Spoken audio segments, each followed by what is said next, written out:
What is the meaning of life? The meaning of life by definition is the condition that distinguishes animals and plants from inorganic matter, including the capacity for growth, reproduction, functional activity, and continual change preceding death. It goes much deeper than the rest, and we are here to tell you the results we have found. In the movie Ferris Bueller's Day Off, directed by John Hughes, Ferris Bueller, the main character, disguises himself being sick on a day of school. He decides to convince his friends to enjoy a day in the city with him. Aware of the consequences, Ferris takes a chance of getting caught by his parents, who believe he is truly sick. Ferris finally meets up with his friends Cameron and Sloane, and they are unsure about what they are going to do. What are we going to do? The question isn't what are we going to do, the question is what aren't we going to do. Don't say what. Ferris believes that there are endless opportunities every day and that you should always be adventurous and fulfill your everyday. Ferris sees life from a different perspective than some people, to take a risk and face your fears in order to be successful in life. His friends wonder why he would skip school to roam the city for the day. Yep. I said it before and I'll say it again. Life moves pretty fast. You don't stop and look around once in a while, you could miss it. He's saying that you need to explore the world and see what it has to offer. If you're too focused on one thing, you can miss something that might be worth looking into. The meaning of life in this movie is to take risks and be an opportunist. When you face your fears and live your days fulfilling your goals, you will live a happy and successful life. In the nonfiction article The Elephant and the Rope, written by Mary Fay, an adult elephant is living his whole life with the fear to failure. This elephant has been attached to a little rope, not being able to move freely on his own. When the rope that this elephant is attached to, he is clearly able to break free. The man asked the trainer why these elephants would not just break free from the little rope, and the trainer said, "When they are very young and much smaller, we use the same size rope to tie them, and at that age it's enough to hold them. As they grow up, they are conditioned to believe that they cannot break away. They believe the rope can still hold them, so they try to never break free. This elephant is now fully grown and still thinks that he is not able to break free of this rope due to the fear of failure. This does not only apply to elephants, it applies to everyone. This story shows that life has all sorts of failures for us. Therefore, you can never give up on those failures, no matter how hard it gets. You have to keep on trying, because one day you will be able to overcome your failures." My first source is a song, I'm Not Afraid, produced by Eminem. One of the messages about life that he's trying to tell us is to not live your life in fear. At the beginning of the video, Eminem is standing on a 100-foot wall, while in real life, he is afraid of heights. Another message he's trying to tell us is that throughout the song he raps about his past and all the things that happened to him, drugs, guns, etc. But now, he's trying to put his life back together. He also is trying to help anyone on the same path as him. Anyone that is willing to help is welcome in his life.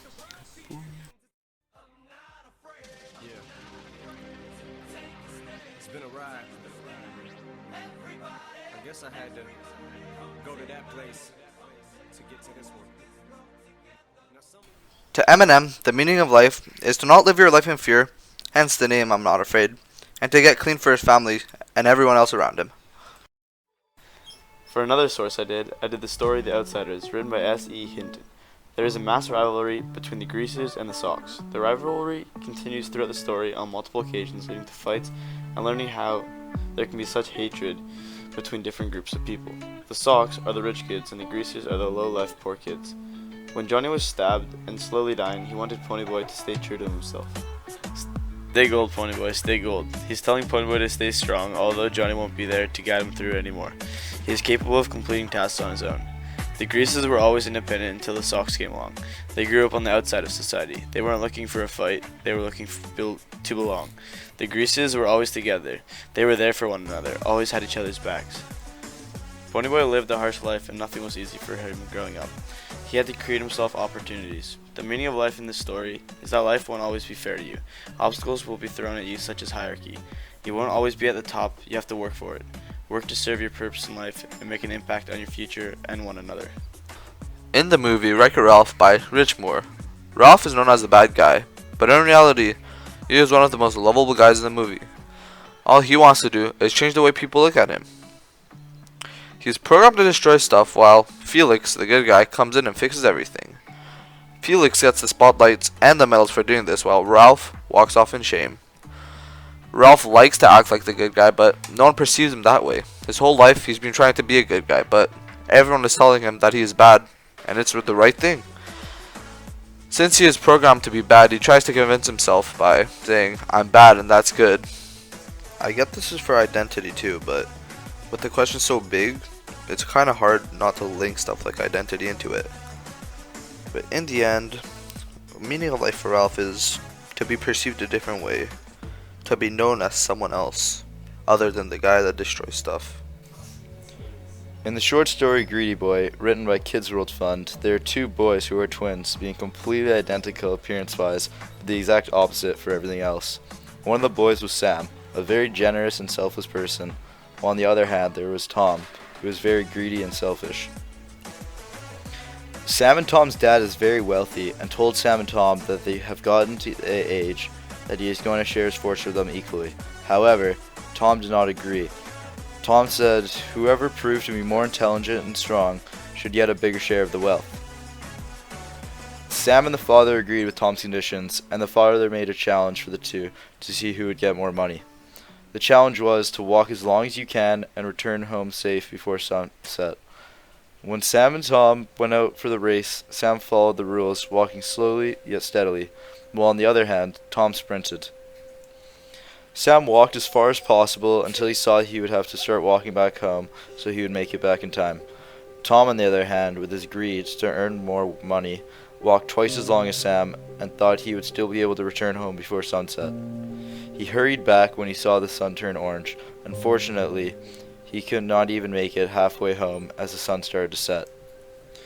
Sam made it back home, getting the majority of the wealth from his dad, while Tom got nothing. This story shows that you have to be grateful of what is ahead of you, be fortunate of the situation you have, and do not try to take advantage of it, letting your greed take over, or it will only go wrong. Life isn't always fair. Last year I lost two of the most amazing, loving, and trustworthy people I know. My grandma and grandpa on my dad's side of the family. So kind with everything they did, from coming to support me at lacrosse games to family dinners. Once they left me to continue their journey in heaven, it truly showed me that you never know how much you truly love someone until they are gone. This really showed me that you should spend as much time with your family and friends and create a great connection with those closest to you. You never know when they will leave you on such short notice. My personal connection is about my great-grandma. I wasn't born at the time, so these are all stories that have been told to me. At the time that my mom was pregnant with me, my great-grandma was probably the most enthusiastic about my arrival than anyone. When my mom was little, she told her that she would not leave the earth without seeing her baby. It was time that I was finally born. She was one of the first ones to see me. She held me more than my mom, but good things always come to an end. 2 weeks into my birth, she passed away. She always waved her napkin around my crib to get me to stop crying. What this taught me is that with all good things, bad things will come.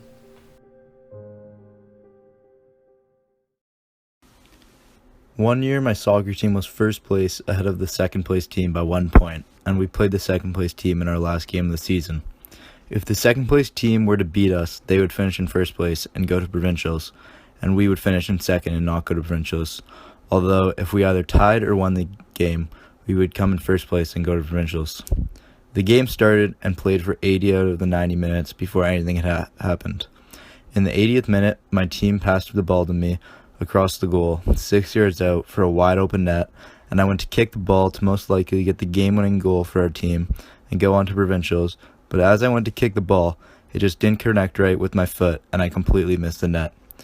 The next play, the other team went down on a breakaway to end up scoring in the 81st minute to go up 1-0. I was so upset. All I wanted to do at the time was come off because I thought I wasn't good enough and I had just lost my team the game. Even though I wanted to come off, I stayed on the field and got rid of all those negative thoughts and thought that I owed it to my team to give a 110% effort and go back and score a goal to tie the game. In the last minute of the game, I played my teammate a through ball for a breakaway and kept on running into the box, being left unmarked again. My teammate passed the ball back to me across the net, again for a wide open net, where I could redeem myself, and I took the shot and scored the goal to end up tying the game, which sent us to provincials. If you can learn anything from this, it is life is not about going down yourself for all the things you could have done better. It is about learning from your mistakes and moving on. To conclude our our group's question, what is the meaning of life? We have completed our research through many reliable sources. Together we have come up an cumulative answer. The meaning of life is that there are many obstacles that you need to overcome, although you need to take risks in order to be successful.